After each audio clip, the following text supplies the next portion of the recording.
আমার নাম লক্ষ্মী। আমি একজন সাংবাদিক। আমার দুটো প্রশ্ন।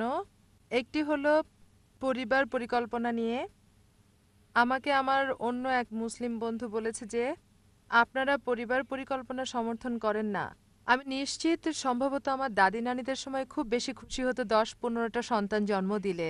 কিন্তু রাষ্ট্রের নিয়ম অনুযায়ী আমি বলতে চাচ্ছি কিভাবে এটা থামানো সম্ভব যদি পরিবার পরিকল্পনা না থাকে। আমার দ্বিতীয় প্রশ্ন হলো মুসলিম পুরুষেরা ৪-৫টা বিয়ে করতে পারে আমার মনে হয়, এবং তাদের স্ত্রীদের অনুমতির প্রয়োজন হয় না। আপনি জানেন প্রথম স্ত্রীর অনুমতি বিয়ের জন্যে। আমার ভুল হলে শুধরে দিন। একাধিক বিয়ের সংখ্যায় আসলে আমি কোনো যুক্তিই দেখি না সেক্ষেত্রে, কারণ আমি বিশ্বাস করি এক পুরুষ এক নারী এভাবেই বিবাহের নিয়ম। সুতরাং বিস্তারিত বলুন। ধন্যবাদ। বোন দুটো প্রশ্ন করলেন, খুবই ভালো প্রশ্ন, কিন্তু উত্তরটা অনেক বড়। প্রথম প্রশ্ন হলো পরিবার পরিকল্পনা। যে তিনি বললেন যে আমার দাদিদের সময় অনেক সন্তান জন্ম দেওয়া সেটা ভালো, কিন্তু এখন পৃথিবী বদলাচ্ছে। চলুন দেখি আপনার দাদি সঠিক না আপনি সঠিক। এবার ইসলাম পরিবার পরিকল্পনা বিষয়ে যা বলে, আর এটা একটা বড় বিষয়, সর্বসম্মতিক্রমে বিষয় হলো এই স্থায়ী জন্ম নিয়ন্ত্রণ পদ্ধতির ব্যাপারে সব ইসলামিক বিশেষজ্ঞই একমত যে এটা হারাম। টিবেক্টমি, ভেসেক্টমি এগুলো নিষিদ্ধ। আর গর্ভপাতও নিষিদ্ধ যদি এটা মায়ের জীবন রক্ষার ক্ষেত্রে না হয়ে থাকে। এইসব ক্ষেত্রে স্থায়ী পদ্ধতি ব্যবহার বা গর্ভপাত করাতে পারেন। যেমন ডাক্তাররা বলল যে এই মহিলার হার্টের সমস্যা আছে, আবার গর্ভধারণ করলে তার জীবনের জন্য হুমকি হতে পারে, বা একাধিকবার সিজার করা হয়েছে ৩, ৪, ৫, আর একটা সন্তান তার স্বাস্থ্যের জন্য ঝুঁকি হতে পারে, সেক্ষেত্রে যে কোনো পদ্ধতির অনুমতি আছে। এবার আসুন স্থায়ী জন্ম নিয়ন্ত্রণ পদ্ধতি গর্ভপাতের ব্যাপারে সম্মিলিত সিদ্ধান্ত হলো এটা হারাম। কারণ কোরআন বলছে সূরা আনামের ৬ নম্বর অধ্যায়ের ১৫১ নম্বর আয়াতে যে তোমাদের সন্তানদের হত্যা করো না দারিদ্রতার ভয়ে, কারণ আল্লাহ সুবহানাহু ওয়া তাআলা সর্বশক্তিমান ঈশ্বর, যিনি তোমাদের রিজিকদাতা, তোমাদের সন্তানদেরও। একই কথা আছে সূরা ইসরার অধ্যায় ১৭ আয়াত ৩১, তোমাদের সন্তানদের হত্যা করো না দারিদ্রতার ভয়ে, এটা আল্লাহ সুবহানাহু ওয়া তাআলা সর্বশক্তিমান ঈশ্বর, যিনি তোমাদের রিজিকের ব্যবস্থা করেন এবং তাদেরও। এখানে আমরা বুঝতে পারলাম যে কোরআন সন্তানদের হত্যা করা নিষিদ্ধ করেছে। আর যদি অস্থায়ী জন্মবিরতির ব্যাপারে বলেন, যেহেতু আমি একজন ডাক্তার, যদি গর্ভনিরোধের ব্যাপারে বলেন, সবচেয়ে পরিচিত হলো কপারটি। আর আমরা মেডিকেল কলেজেও শিখেছি এটা হচ্ছে গর্ভনিরোধ। কিন্তু পরে বুঝলাম যে এটা গর্ভনিরোধ না, এটা হচ্ছে গর্ভ নষ্ট করা। ডিম্বাণু এবং শুক্রাণুর মিলনে ভ্রূণের সৃষ্টি হয়, তখন নষ্ট করলে সেটা প্রাথমিক গর্ভপাত। এটাকে গর্ভনিরোধ বলা হয়, কিন্তু সঠিক কথাটি হবে গর্ভ নষ্ট করা। সুতরাং আপনি যদি একটু এগিয়ে চিন্তা করেন, অবশ্যই সেটা প্রাথমিক গর্ভপাত, আর এটাও নিষিদ্ধ। অস্থায়ী জন্মবিরতির ব্যাপারে ভিন্ন ভিন্ন মত রয়েছে। আমাদের প্রিয় নবীজি মোহাম্মদ সাল্লাল্লাহু আলাইহি ওয়াসাল্লামের কাছে একজন লোক আসলো আর বলল সে আজল করত, মানে রতিক্রিয়া থেকে বিরত হওয়া এবং নারী দেহে পুরুষের বীর্যস্খলনে বাধা দেওয়া। নবীজি নীরব ছিলেন। বিশেষজ্ঞদের একদল বললেন যেহেতু নবীজি নীরব ছিলেন অনুমতি দিয়েছেন, আরেক দল বললেন যেহেতু নবীজি নীরব ছিলেন অনুমতি দেননি। মতপার্থক্য রয়েছে। চলুন এবার আমরা আসল কারণটা দেখি। সুতরাং এখন কপারটির বিষয়ে বললে এটাও নিষিদ্ধ। ওসি পিল খাবার জাতীয় গর্ভনিরোধগুলো শারীরিক পরিবর্তন আনে। আল্লাহ পবিত্র কোরআনে সূরা রুমে ৩০ নম্বর অধ্যায় ৩০ নম্বর আয়াতে বলেছেন দেহের কোনো পরিবর্তন করো না। আর আমি ডাক্তার হিসেবে অনেক জটিলতাই জানি। আসুন এবার মূল প্রশ্নে, কেন একজন পরিবার পরিকল্পনা গ্রহণ করবে, এটা মূল প্রশ্ন। চলুন কারণগুলো দেখি। জানেন যে আমরা ডাক্তাররা চিকিৎসাকে অগ্রাধিকার দেই উপসর্গ দেখে চিকিৎসার চেয়ে জীবাণু মেরে ফেলা। একটা হলো উপসর্গ সম্বন্ধীয়, অন্যটা হলো কারণটা জানা এবং সেটাকে শেষ করা। ব্যাপকার্থে প্রধানত দুটো কারণ হতে পারে কেন একজন পরিবার পরিকল্পনা গ্রহণ করবে। একটা কারণ হতে পারে সে গরিব এবং দারিদ্রতার কারণে বেশি সন্তান নিচ্ছে না, ভয় পাচ্ছে।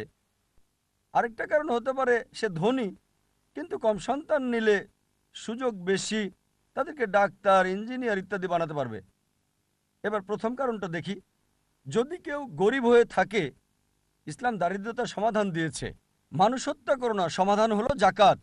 ইসলাম ধর্মের একটি স্তম্ভ হলো জাকাত। প্রত্যেক ধনী মুসলিম যার নিসাব পরিমাণের চেয়ে বেশি সম্পদ রয়েছে 85 গ্রাম স্বর্ণের চেয়ে বেশি, তারা তাদের ওই সম্পদের 2.5% প্রতি চন্দ্র বছরে দান করে দেবে। যদি প্রত্যেক ধনী লোক জাকাত দেয়, এই পৃথিবী থেকে দারিদ্রতা দূর হয়ে যাবে, আর দেখবেন একজন মানুষও ক্ষুধায় মারা যাবে না। সুতরাং যেখানে দারিদ্রতা, সমাধান হচ্ছে জাকাত। মানুষ হত্যা করা যাবে না। দ্বিতীয় কারণ হতে পারে, আমি ধনী, আমার টাকা আছে, কিন্তু আমার সন্তানকে ডাক্তার বানাতে চাই, নামকরা ইঞ্জিনিয়ার বানাতে চাই, এজন্য বিরতি দিচ্ছি। অল্প সন্তান হলে বেশি যত্ন নেওয়া যাবে।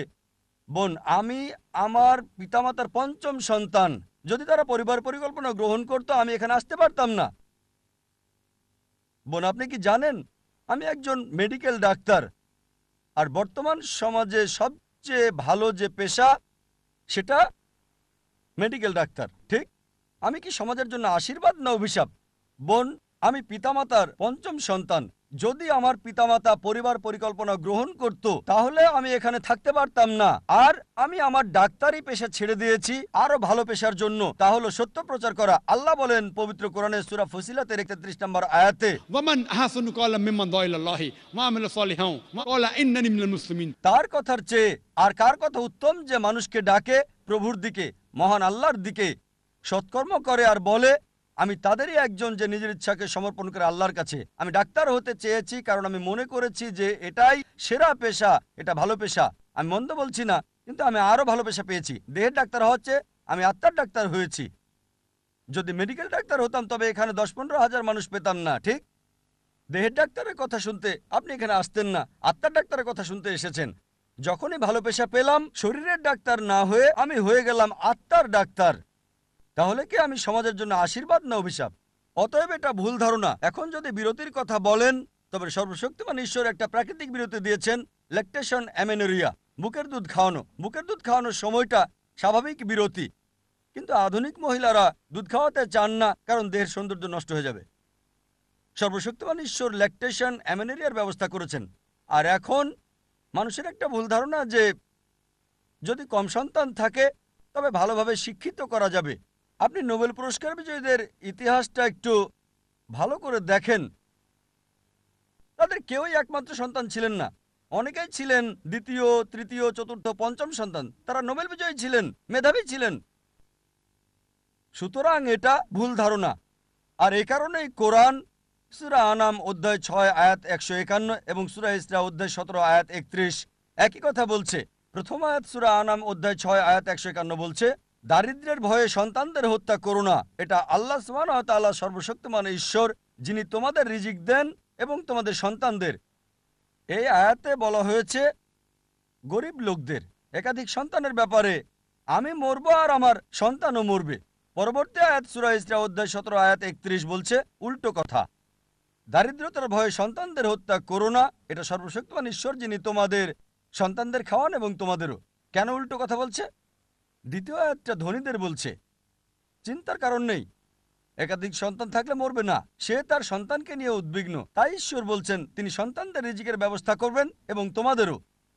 বোন, এখন আমরা দেখি আমেরিকায় গেলে দেখবেন তারা জনসংখ্যাকে উৎসাহিত করে, আর শিশুদের টি শার্টে লেখা থাকে আমি আমার বাবার ট্যাক্স কমিয়ে দিচ্ছি, যত বেশি সন্তান তত কম ট্যাক্স দিতে হবে। একই রকম কানাডাতে, অস্ট্রেলিয়াতে, ইন্ডিয়াতে এর বিপরীত, আমরা দুজন, আমাদের দুজন, একটার পর এখন না, দুটোর পর কখনোই না। এটা ইন্ডিয়ান সরকারের সমস্যা। আপনি জানেন চীনে সবচেয়ে বেশি জনসংখ্যা, ভারত দ্বিতীয়। বোন, আপনি জানেন ভবিষ্যতে সুপার পাওয়ার হবে কোন দুটি দেশ? কোন দুটি দেশ? চীন এবং ভারত। কেন? জনসংখ্যার কল্যাণে। সুতরাং আপনার দাদিমাই সঠিক, যত বেশি জনসংখ্যা হবে দেশ তত বেশি উন্নতি করবে। চীন বর্তমানে এমন দেশ যেটা সর্বোচ্চ উন্নতি করছে, আর ইন্ডিয়া চীনের সাথে প্রতিযোগিতা করছে সমান তালে। এজন্য ভিন্ন ভিন্ন মত রয়েছে, কে পরবর্তী 20 বছরে মহাশক্তিধর হবে। কেউ বলে ভারত, কেউ বলে চীন। কেন? আমেরিকা কোথাও নেই, অস্ট্রেলিয়া কোথাও নেই, কানাডাটাও নেই। বোন, জনসংখ্যা আশীর্বাদ, এটা অভিশাপ নয়। জানতে হবে কিভাবে কাজে লাগানো যায়। আমরা কাজে লাগাতে জানি না। সরকারকে যা বলতে পারি, আইন পরিবর্তন করুন মানব শক্তিকে কাজে লাগাতে, জনসংখ্যাকে কাজে লাগাতে। সুতরাং আপনার দাদিমা সঠিক ছিলেন যে যত বেশি সন্তান থাকবে তত সুখে থাকবেন। আর বোন, আরেকটা প্রকার রয়েছে, যারা গরিব নয়, তারা কম সন্তান নিয়ে ভাবে না, ভালোভাবে সন্তান পালনের সমস্যা নেই। তাদের কথা হলো, সন্তান পালনের মতো ঝামেলা কি দরকার, আমার টাকা আছে, অর্থনৈতিক কোনো সমস্যা নেই, আমি ওগুলো নিয়ে ভাবছি না আমার সন্তান ডাক্তার হবে না ইঞ্জিনিয়ার। সন্তান পালনের ঝামেলা কে নিতে চায়? তৃতীয় প্রকার, দেখবেন কিছু সমাজ রয়েছে, গুজরাটিদের কথা বলা যায়, তারা অল্প বয়সে বিয়ে করে এবং দ্রুত সন্তান নেয়। তাদের বয়স যখন ৩৫ বছর, ৪০ বছর, তাদের সন্তান তখন ১৫ থেকে ২০ বছরের। সন্তানেরাই তাদের ব্যবসা দেখাশোনা করছে, আর তারা ৪৫ বছরের মধ্যে অবসর নিতে পারে। ৬০ বছরের জন্য অপেক্ষা করতে হয় না, আগে বিয়ে করে, আগে সন্তান নেয়, সন্তানেরা ব্যবসা দেখাশোনা করে, তারা দ্রুত অবসরে গিয়ে আরাম করে। সুতরাং তৃতীয় প্রকারের লোকেরা যদি জীবন উপভোগ করতে চায়, আগে বিয়ে করা ভালো, দ্রুত সন্তান নেবে, সন্তান ব্যবসা দেখাশোনা করবে, তারা জীবন উপভোগ করবে। আর এ কারণেই যদি পরিকল্পনার ব্যাপারে বলতে হয়, আল্লাহ বলেন সূরা আল ইমরান ৩ নম্বর অধ্যায় আয়াত নম্বর ৫৪, मकरू मकरल्लाहु वल्लाहु खैरुल माकिरीन। তারা কৌশল আর ষড়যন্ত্র করে, আল্লাহ কৌশল করেন, আর আল্লাহ হলেন মহাকৌশলী। সুতরাং যদি মনে করেন সর্বশক্তিমান ঈশ্বর ভালো পরিকল্পনা করতে পারেন, তার কাছে এটা ছেড়ে দেন। যদি মনে করেন আপনি ভালো পারেন, এটা আপনার পছন্দ। আমি বিশ্বাস করি ঈশ্বরে, আমার কৌশল নির্ধারণ তার হাতে, আর এ কারণে আমি এখানে।